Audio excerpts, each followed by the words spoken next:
এই রমজানের ভিতরে যেন আমরা বেশি বেশি ইবাদত করতে পারি, আল্লাহর নাম নিতে পারি। 30 রমজান যেন আমরা আল্লাহ পাকের দরবার থেকে রাখতে পারি। যেরকম কিছু কিছু লোক আছে, ইয়ান বয়সের পোলাপাইন আছে, ময়মুদি মানুষ আছে, কিছু দোকানপাট ব্যবসায়ী আছে, তিনি রমজান আসলে, রমজান তো 1 মাস ইচ্ছা আমাদের মাঝে থাকে, কেউ বেঁচে থাকে, কেউ আবার দুনিয়া থেকে ত্যাগ করে, দুনিয়ার মায়া ত্যাগ করে চলে যায়। কিছু কিছু ব্যবসায়ী 12 মাসে ব্যবসা করে, কিন্তু রমজান মাসে ব্যবসা না করলে পারে। 4 দোকানে দিনে চা জ্বাল দেয়, কাস্টমার গিয়ে খায়, কিন্তু কোনো মানুষ বাধা দেয় না। কেন বাধা দেয় না? মানুষের মনের ভিতরে এটা হয় না।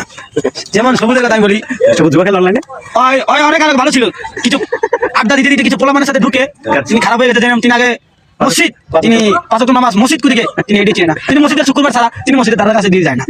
অনেক পোলাপাইন এখানে থেকে জুয়ার চলতেছে, এই জুয়াটা খেলা হারাম। কিন্তু আমাকে আদান দিছে, আসর আদান দিছে, আদান কিন্তু আমার কানে শোনা যায়, কিন্তু আমরা ওই আদান না শুনে বল খেলা চলে যাই, নামাজ ভুলে যাই। আমরা তো এই দুনিয়া চিন্তা করে লাভ নাই, আমাদের চিন্তা করতে হবে আখিরাতে।